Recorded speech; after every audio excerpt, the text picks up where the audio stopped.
A lone gunman who allegedly killed 3 Eastern Cape pupils has been arrested. The teenagers were shot dead on Sunday while preparing for their final exams. In fact, another one remains is in a critical condition in hospital. All 4 were from the Mzomhle and Buchule high schools, I beg your pardon, in Mdantsane. Just last week, another pupil was shot dead in Schauderville in Gqeberha.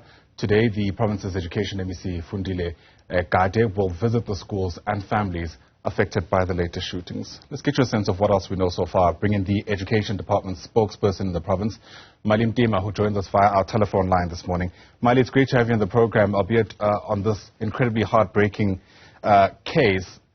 Can we just begin with what we know actually happened at the weekend? Good morning to you and your listeners, and thanks for having me. Yes, on Monday morning we got the sad news that these kids were shot while they were studying in a venue in Mdantsane near the school. Simply, they were studying together. Unfortunately, a gunman entered their place and started shooting at them. There were 4, 3 died on the scene, but one is struggling. I mean, is fighting for her life in a local hospital. 2 of those kids were doing grade 12, while 2 were doing grade 11. Sure. There's going to be obvious questions about what the motive may have possibly been here. Currently, we are working with the police to check that because according to us, we do not see any reason, because these were learners.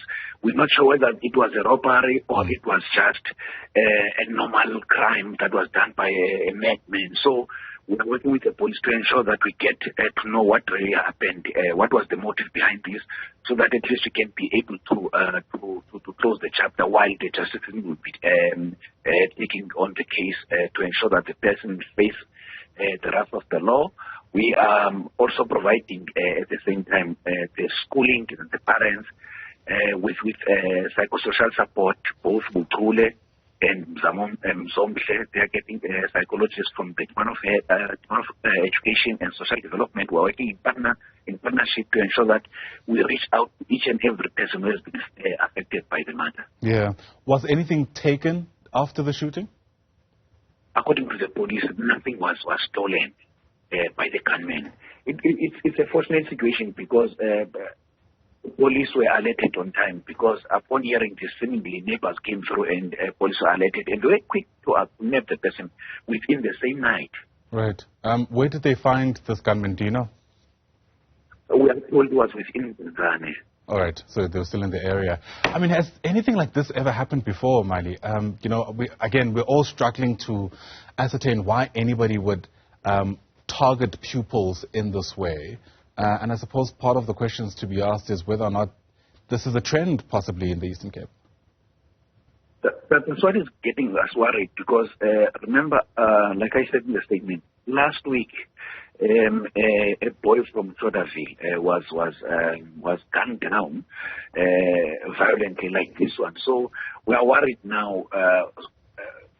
We are worried, checking whether this is a new trend, number one. Number two, bringing the police, we hope that they will be able to give us if there are any leakages between what happened in PE and what is happening, and whether there should be a call sent to the parents to say, whatever happens, make sure that kids are not going out at night and all those things. So we're working with the police to ascertain what really is the motive behind this, because this is the second of this nature.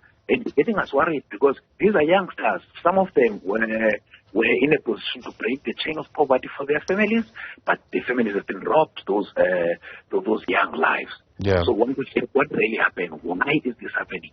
Is this a trend, a new trend? If it's a trend, how best can it be stopped? Sure. A second such killing in as many weeks. There's also going to be a lot of concerns around how this will impact final matriculant examinations, especially at these 2 schools, at least in this latest incident. And I wonder what other support can be provided to these institutions to at least make sure that the pupils, who undoubtedly are now shaken by what's taken place, are not disadvantaged in their examinations.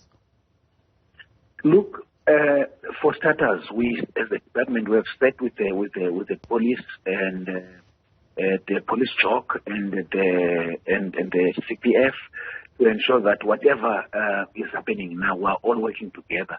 Also, we've got the District Education Forum that is also participating to ensure that, because remember, it's people from various, various stakeholders from various institutions. So we're working together to ensure that if there is anything that can be done to ensure that this does not happen in the near future, let's work together. Remember, the DF has got, which is the DF is the District Education Forum.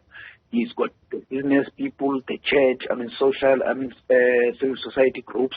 It's got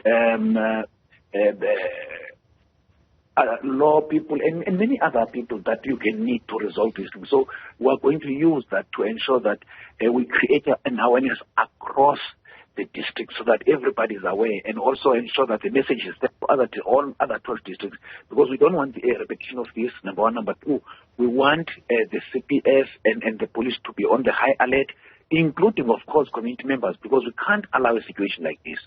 Absolutely. Words fail us. Mali Mtima, thanks very much indeed for speaking to us. Really do appreciate your time.